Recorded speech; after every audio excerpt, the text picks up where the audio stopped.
Luca Marchetti did not marry for love. He married the way he did everything else, with a signature, a price, and a plan for what came after. He thought Nora Bellweather would be easy, quiet, gone in 3 years. He had no idea he was about to hand the keys of his empire to the one woman alive who could actually run it, or that she would teach him what his own name was worth. The rain over Chicago that night did not know it was about to change 2 lives. It just kept falling. It came down hard over the south side, streaking the windows of a club with no sign above its door. Inside, the air smelled like cedar and old money made in ugly rooms. Men in dark suits lined the walls, because nobody looked directly at Luca Marchetti unless he let them. He was 36, black-haired, built like a door that had never once given way, and his enemies called him the Saint of the South Side because he never raised his voice before he ruined a man. Across the table sat 3 old men who had once split half the city, hands shaking around their glasses, names still opening union halls and dock gates. "You want the port," Antonio Castellano said, tapping one thin finger on the wood. "Then you need a wife." "I need signatures," Luca said. "You need a face the families can trust at a christening," Castellano said. "Strength alone makes men nervous. A wife tells us you plan to build something, not just burn it all down to keep it." Luca looked at the whiskey he hadn't touched. Love had killed his father in the reckless way it kills men who let it in the door, and since then Luca had kept his heart behind steel, behind silence, behind men who die before they talked. "I'll marry," he said finally, and the old men eased back, only a little. "She'll be useful," he added, because that was the only shape marriage had ever taken in his mind. A contract, a warm body at the right galas, nothing that could be used against him. That was how the folder on Nora Bellweather ended up on his desk by morning. Nora was 29, a forensic accountant who spent her days pulling apart the lies people told with their money. She'd grown up on the South Side too, in an apartment where the radiator banged all winter. She was plus size, a proud, solid size 20, with a face that had learned young how to look calm even when nothing behind it was. Clients looked at her body before they looked at her reports, and colleagues acted surprised every time she found money nobody else could find. She had a brother, Eli, 24, still young enough to believe consequences happened to other people, and she'd spent half her adult life covering for him the way she covered every uneven column in a bad man's books. This channel posts a new story like this one every single day, so subscribe now. She liked her life small on purpose. She took the Green Line to work and bought a chocolate cupcake every Friday, a private ceremony nobody else was invited to. She'd found an $8 million fraud trail that 3 senior investigators had missed, buried under a dead man's name and a fake medical supply company, alone in a week. It had never once occurred to her that the fine print of somebody else's contract was about to get written around her. Luca's underboss, Rafael Cruz, stood in front of the desk while Luca read the file twice. "Her brother owes Silas Kane's people $280,000, Rafael said. "Sportsbook, poker rooms, a credit line he shouldn't have gotten. He borrowed from one guy to pay another until the numbers stopped making sense. Does she know? She knows enough. She's been making payments, not enough to matter." Luca turned the page and found the line that made him sit up. $8 million, alone, in a week. "Smart," he said. "Very," Rafael said. "But cornered." Luca closed the folder. "By the debt." Rafael's eyebrows went up. "From Kane? From whoever's holding it now." "He won't like that. Then he can dislike it quietly." By sundown, the debt belonged to Luca Marchetti, and Nora's life had already changed without her knowing it. The way a house can be sold out from under a tenant while she's asleep in a bed that isn't legally hers anymore. She found out the next morning outside her office, coffee in one hand, phone pressed to her ear, listening to her brother cry. The threats had stopped, Eli said, voice shaking. The balance had moved. The name on it had changed. Marchetti. Nora felt the sidewalk tilt. Everybody in Chicago knew that name even when they pretended they didn't. "I didn't know what else to do," Eli said. "You didn't do anything," she said, which wasn't true, and they both knew it. "I can fix it." "No, Eli, you can't." The sharpness in her own voice surprised her. She thought about every eviction notice, every night she'd told him she'd already eaten so he could have the last of the food. "I'll handle it," she said, and hung up before her voice could break. That evening, a black car waited outside her building, long and silent, tinted windows, a driver who got out before she could pretend she hadn't seen it. "Mr. Marchetti would like to speak with you. And if I say no, he hopes you won't." That wasn't an answer. It was the answer. The car stopped behind an iron gate on Prairie Avenue, in front of a limestone house that looked less like a home and more like a decision nobody was allowed to question. A driver walked her through cream-colored halls to a study where a low fire burned, and Luca Marchetti stood at the window with his back to her. For a second, Nora forgot to breathe. When he turned, his face held no welcome and no cruelty, only attention, the kind that made her feel read rather than looked at. His eyes moved over her slowly, not the way men usually assessed her body, but like a man learning a language he intended to master. "Miss Bellweather," he said, "sit." "I'd rather stand." "As you wish." He lifted a folder from the desk, and she saw her brother's name on it, and her stomach dropped. "I need a wife," he said, before she could even ask why she was there. She almost laughed. The sound died when she understood he meant it. He slid a document across the desk. 3 years, public appearances, her name legally attached to his. At the end, the marriage would dissolve quietly, and she'd leave with $5 million, a clean record, and Eli's debt erased to the last dollar. "You're buying me. I'm offering you a contract. You bought my brother and put me in a car I couldn't say no to. That isn't an offer." Luca was quiet a moment. The fire popped behind him. "You're right," he said, and that surprised her more than anything he'd said all night. "It isn't fair, but it's real. Kane would have used your brother until there was nothing left of him, then come for you a payment at a time. I have no interest in either. You chose me because you think I'll be grateful." "No," he said, eyes holding hers without blinking. "I chose you because you're desperate." The words cut, because they were true. Nora had spent her whole life swallowing unfair things and calling it survival, and this was just one more unfair thing with better furniture. "What kind of wife?" she asked, hating the question. "A public one," he said. "Your own room, your own staff, your own accounts. I won't force affection out of you." How romantic. "I'm not a romantic man." "No," she said softly. "I can see that." Something flickered across his face that wasn't cold at all, gone before she could name it. He set a pen beside the contract. "Take the night," he told her. "Read it. Have a lawyer look at it." "A lawyer who isn't afraid of you? That might be a problem." She almost smiled, and that scared her more than the whole conversation had. She signed the next morning. The wedding happened 12 days later in a small chapel full of white roses and armed men dressed like guests. Nora wore ivory, chosen by a stylist who kept saying the word flattering until she wanted to sink into the marble floor. She felt every eye deciding what kind of joke she was and kept her chin level out of pure stubbornness. When the doors opened and she walked toward Luca, his expression barely moved, but his eyes sharpened on her like she was something that belonged behind glass. When she put her hand in his fingers closed warm and certain around hers. "You're shaking," he murmured. "I'm marrying a crime boss in front of people deciding whether I'm a joke." His thumb moved once over her knuckles. "They're deciding whether they should be afraid of you yet." She almost looked at him. "Yet?" The kiss lasted a second, no more, but she felt it through her whole body, a match struck in a dark room. No tenderness in it exactly, but a promise underneath the restraint, a warning that this arranged, paper thing might still have teeth. Afterward, she moved into a room on the east side of the house, a closet already filled in her size. Real clothes, not shapeless apologies made of fabric.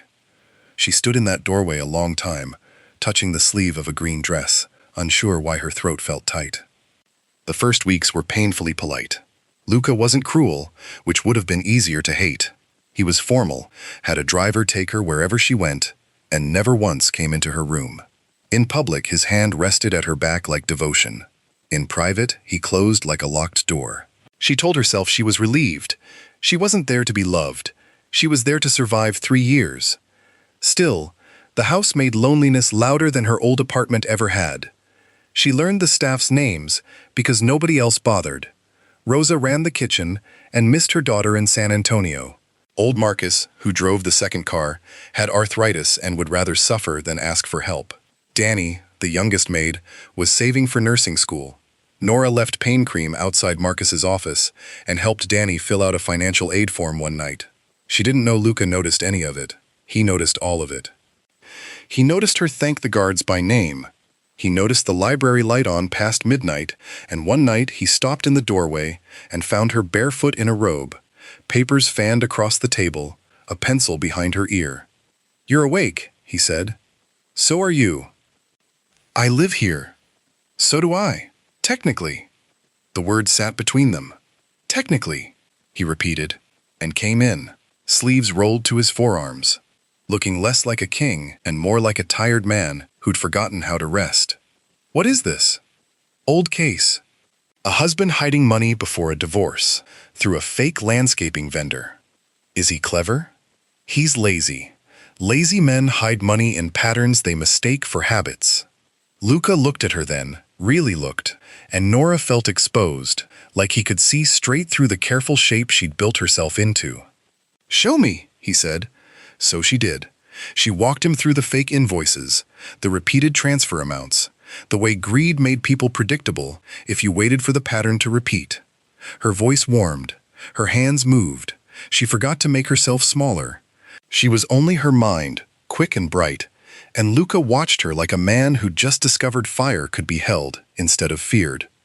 "Nobody at your firm valued you properly," he said when she finished. "People value what they want to see." "I see you," he said, quiet, and her heart gave one hard beat before his phone buzzed and the cold man came back behind his eyes, like a curtain dropping. He left without another word. Nora stood in the doorway, a long time after, holding on to 3 words she wished she hadn't believed. By the time the foundation gala came around, Nora had learned to stand beside Luca without flinching. The ballroom on Michigan Avenue was chandeliers and champagne towers, rich people writing checks for children's hospitals with money that had touched things it shouldn't have. Nora wore the green dress, and Rosa cried a little and called her beautiful in Spanish. When Nora checked the mirror before they left, she didn't hate what she saw. That alone felt dangerous.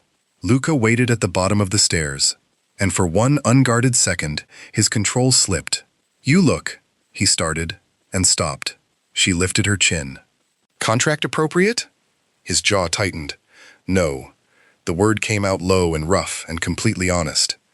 Inside, he became the version of himself the city both feared and respected, shaking hands with judges, kissing old women on the cheek, deciding quietly which men in the room deserved to be ruined. Nora stayed close, reading the room the way she read a bad man's books. "The man near the bar with the silver tie is scared of you and hiding it badly," she murmured. "The woman in red hasn't stopped watching your underboss all night, and your charity director is nervous because the donation total doesn't match the pledge cards." Luca went very still. "Keep talking," he said, but Julian Voss stepped into their path before she could. Julian had shiny shoes, a lazy confidence he hadn't earned, and a smile that never made it to his eyes. He kissed Nora's hand. "Mrs. Marchetti." "What a surprise." "Careful, Julian," Luca said. "I only mean she's not what anyone expected." Julian's gaze slid down her body, slow and deliberate. "I suppose the old families do love a sturdy foundation." Nearby conversations went quiet. Nora's face burned, and her first instinct, trained over 30 years, was to shrink, to smile weakly, to make the moment small enough for everyone to keep pretending they hadn't heard it. She took half a step back. Luca's hand caught her waist. Not hard. Firm enough to stop her from disappearing. The whole room seemed to drop 10 degrees. "What did you say about my wife?" Luca asked, and his voice never rose, which was somehow worse. "It was a joke, Luca. Come on. Jokes are meant to amuse me." "I meant no disrespect. You meant to hurt her quietly and hoped her silence would give you permission." Luca stepped in close. "You'll apologize." Julian's face went red, then pale. "Mrs. Marchetti, I'm sorry. I was out of line." Nora could barely breathe with every eye in the ballroom on her, but Luca's hands stayed steady at her back, like he actually believed she belonged there. She lifted her chin. "Don't speak about me that way again," she said, quiet, and it carried anyway. "Never," Julian said. Luca leaned in close enough for only Julian to hear the rest. "If you forget, I'll make sure you're never in a room where her name gets spoken again." On the balcony after, the cold air hit her hot cheeks. Luca said he was sorry, and she turned, startled. "You're sorry?" "I should have stopped him sooner." "You stopped him? After he hurt me?" "It's not new," she said, looking at her own shaking hands. "Men like Julian have been saying things like that my whole life. You learn not to react, because reacting just makes you the dramatic one." Something went very still in his face, and this time the stillness wasn't cold, it was burning. "You won't learn that in my house," he said. "Your house has some strange lessons." He stepped closer, close enough that she caught his cologne under the rain coming off the river. "Nora," he said, her actual name for the first time, careful in his mouth like something that might break. "I married you for business. I told myself that made this simple. And does it?" "No." His fingers brushed her cheek, so light it almost hurt, like he wasn't sure he had the right. "What is it then?" she whispered. His eyes dropped to her mouth. "Dangerous," he said. And that was when the balcony door opened and Raphael's voice cut through the night. "Boss, we have a problem." Silas Kane had just walked in. Kane crossed the ballroom like he owned the deed to it. Dark blonde hair combed back, a smile calm enough to be mistaken for charm by anyone who'd never watched a snake sun itself. He'd been added to the donor list that morning through one of Castellano's boards, and nobody had caught it in time. "What is he doing here?" Luca said, and Nora felt the temperature of him change entirely. Kane reached them eventually, kissing hands, shaking hands with men who should have known better. "Mrs. Marchetti, I've been looking forward to this." His eyes stayed on her a beat too long. "We're almost family. Your brother and I had a close financial relationship." "You lost that relationship when I bought the debt," Luca said. "You did. Generous of you." Kane's smile widened. "Though I'll admit, I was surprised. I'd have thought you had better things to buy than someone else's problem." "No," Luca and Nora said at the same time, when Kane asked if he could call her Nora. For a half-second, something almost like a smile moved at the corner of Luca's mouth. Kane laughed under his breath, then leaned in, voice dropping just enough that half the room could still catch it. "Careful, Luca. The families are watching. Shame if they saw you lose your head over a woman you only married for paperwork." The word paperwork struck somewhere tender Nora hadn't finished hiding. Luca moved fast enough that she barely saw it, one hand fisted in Kane's jacket, turned just enough for the guests to catch the threat without a full scene. Guards appeared out of the crowd like they'd been waiting for permission. "You came here to test a line," Luca said against Kane's ear. "Now you know where it is. Leave. You can't guard every door forever." "No, but I can bury every man who walks through the wrong one." Kane's mask slipped for 1 second, and underneath it, Nora saw something hungry and cold. He smoothed his jacket. "Enjoy your evening, Mrs. Marchetti. Chicago gets dangerous after dark." Back at the house, on the stairs, Luca told her the rules were changing. 2 guards whenever she left. No unplanned stops. "So my prison gets prettier and more crowded." "This isn't a game." Kane wanted proof you matter. "Do I?" The question slipped out before she could stop it.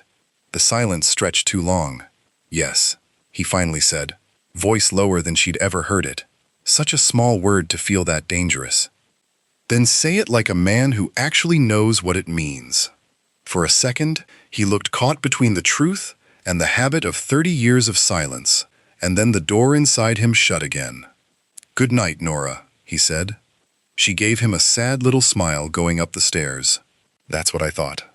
The next week, Luca got more protective and more distant at once. Extra guards, background checks on every stranger who refilled her water at a restaurant, and still, across the breakfast table, only his coffee and his silence. Nora went back to her own small rituals, helping Rosa plan menus, calling Eli every night to hear him swear he was done gambling, done making her carry him. If you want to see her win this, subscribe before the next part starts. Every Friday morning she stopped at the bakery in Brighton Park, the one that had been hers since before any of this. Luca hated the stop. She kept it anyway. The third Friday, it was snowing. Her guards waited outside by the window like always. The bell over the door rang twice in the same minute. A mother with a stroller, a delivery man with boxes, and that crowding was the mistake nobody caught in time. A hand closed over Nora's mouth from behind. For half a second, her mind refused to understand it. Then, an arm locked around her waist, and panic slammed through her whole body. She tried to scream, and the sound died against a gloved palm. Something sharp pressed into her side. "Quiet," a voice breathed against her ear, "or people die." Her eyes flew to the window. One guard had already started to turn, and then the delivery boxes crashed across the floor and blocked the view, and another man stepped between them, and the back door opened onto a rush of cold air. She fought, not gracefully, not the way it looks in movies. She kicked backward, twisted, drove her elbow into whatever she could reach, and dropped her full weight down hard, the weight people had spent her whole life mocking, turning into an anchor. His hand slipped just enough that one cry got free. "Luca!" Then a chemical-smelling cloth pressed over her face. The lights smeared, and the last thing she saw was her chocolate cupcake crushed under someone's shoe in a scatter of powdered sugar. Then nothing. She woke to pain first, wrists raw, shoulder burning, mouth dry. A concrete floor came into focus, a metal chair, a single yellow bulb swinging overhead. She was tied at the wrists and ankles, her coat gone, her dress torn, her cheek throbbing where someone had hit her.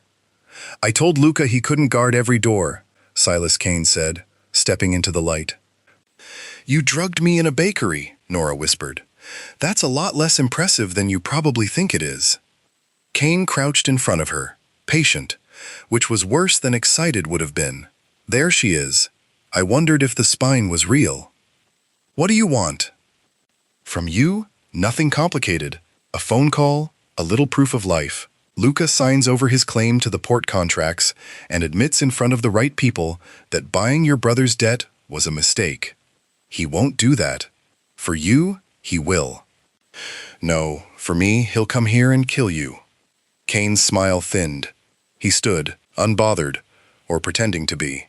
Nora looked at the plastic ties biting her wrists and forced herself to breathe slowly, because panic made her small, and she'd spent her whole life refusing to let people make her small.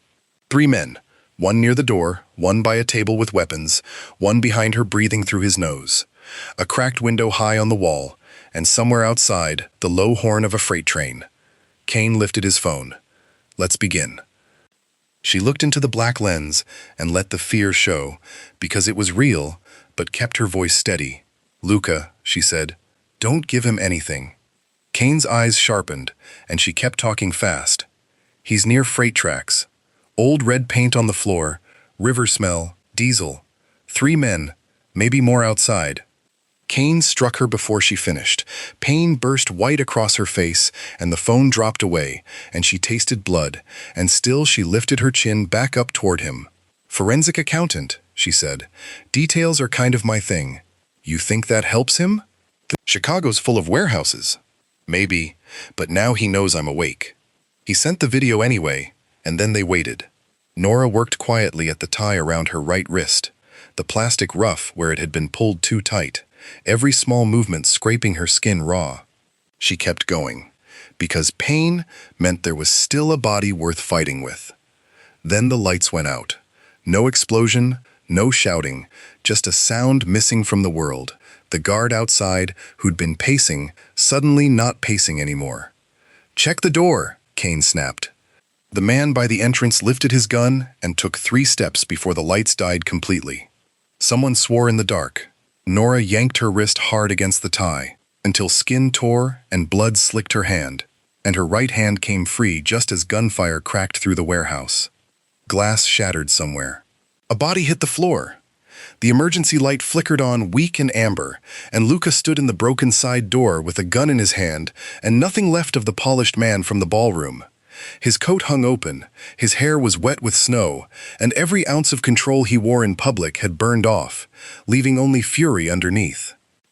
Kane grabbed Nora from behind before she could move, a gun pressed to her temple. "Stop!" he shouted, and the whole warehouse held its breath. Raphael and Luca's men had already moved in from the shadows, and Kane's last standing man was down, groaning on the concrete. Nora's right hand was free and hidden at her side, her ankles and left wrist still bound. Luca looked only at her, at the bruise on her cheek, the blood on her wrist, and something broke across his face for one unguarded second. Not weakness, something closer to pain. "Let her go," he said, and lowered his gun. "There he is," Kane said, breathless now, half laughing. "The great Marchetti, on his knees for a contract wife." "She was never your business," Luca said. "She became my business when you made her your heart." The word heart moved through Nora like a shock, and Luca didn't deny it, and in the middle of that cold room with guns raised and blood on the concrete, she finally saw the truth he'd been too careful to say out loud. He wasn't afraid of Kane. He was afraid of losing her. Kane was watching Luca's face, too satisfied with his own power to keep an eye on Nora's hand, and that was his last mistake. She grabbed the broken plastic tie still looped around her wrist and drove the sharp edge into his hand as hard as she could. He shouted. The gun jerked away from her temple, and she threw her full weight forward, tipping the chair. Kane lost his balance for exactly 1 second. 1 second was all Luca needed. He crossed the floor like something let off a chain. The gunshot was deafening. Kane's weapon flew from his hand. Raphael moved in fast, and Nora hit the concrete hard, chair and all, pain flashing white through her knees and shoulder, and then hands were on her, and for a moment she fought blind. "Nora! Nora, it's me!" "Luca!" He cut the ties with a knife, his hands actually shaking, the man half the city feared. The second her legs came loose, he pulled her into his arms so tight she could barely breathe. "I've got you," he said into her hair. "I'm here." She heard Kane groaning behind them, heard Raphael giving orders, and none of it mattered while Luca's arms were around her, warm and hard and real. She buried her face against his chest and finally let herself shake apart. "I thought I was going to die," she whispered. His hand cradled the back of her head. His breath shook against her hair. "So did I." That confession scared her worse than the warehouse had. He pulled back just enough to see her face, his thumb hovering near her bruised cheek without touching it, his eyes wet, though nothing fell. "I'm sorry," he said. "You came. I almost came too late. But you came." Behind them, Kane laughed weakly from the floor, pinned under Raphael's knee, bleeding from the arm. Touching. "But you think this changes anything? The families will see her now. Your weakness. Your soft little wound." Luca went still, and Nora felt the change move through his hand around hers. She knew exactly what Kane wanted. One more show of rage, one more reason for the old men to whisper that she made Luca reckless. So she stood, legs shaking, and squeezed his hand when he tried to stop her.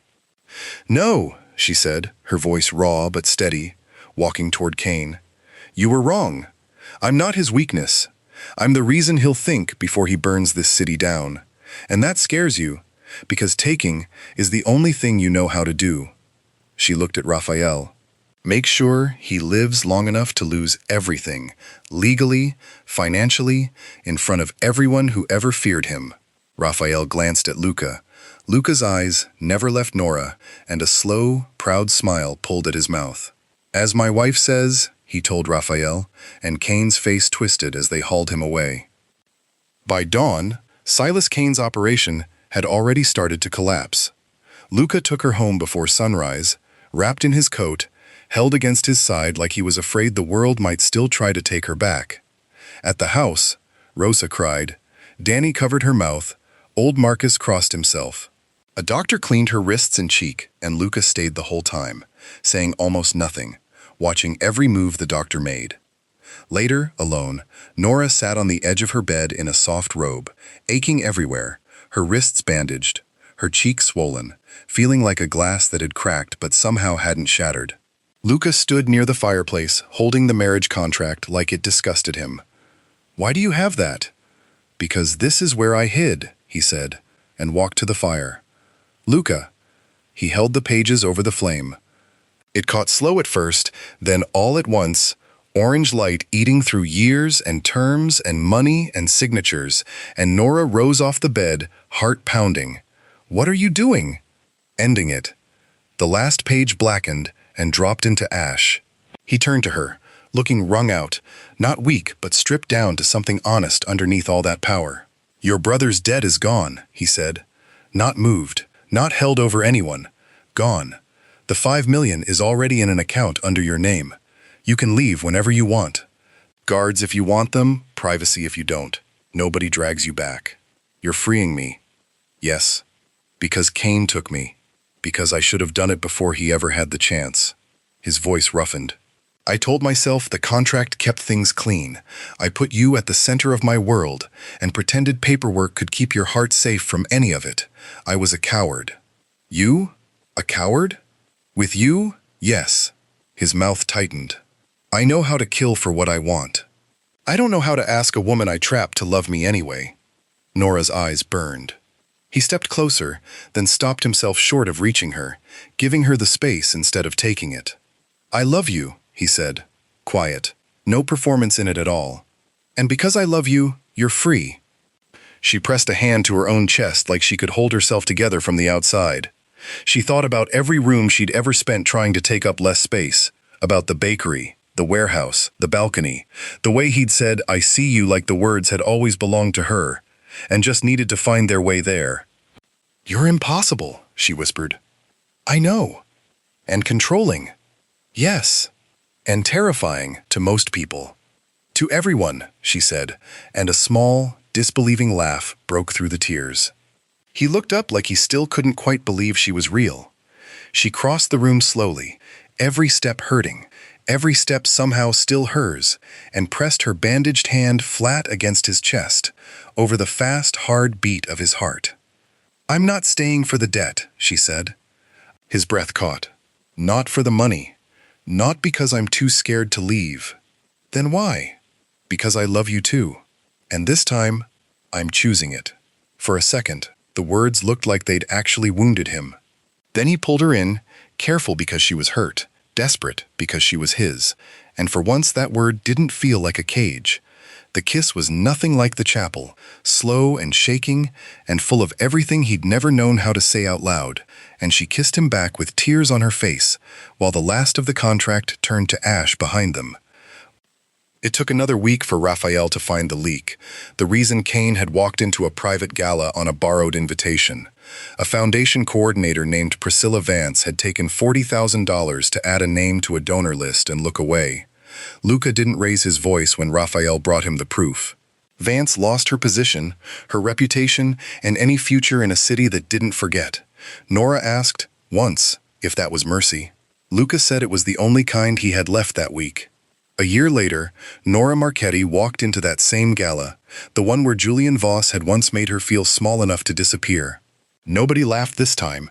She wore deep midnight blue, cut to fit every curve instead of hide it, and if people stared, it wasn't because of the dress. She moved differently now, didn't hurry past mirrors, didn't fold her arms over her body like an apology. She walked in beside Luca with her hand loose in his, and the calm of a woman who'd finally learned the shape of her own power. The danger in Luca hadn't gone anywhere. It never would. The old families still lowered their voices when he passed. But they watched Nora now before they made a decision, because they'd learned what Silas Kane learned too late, that she saw what everyone else missed.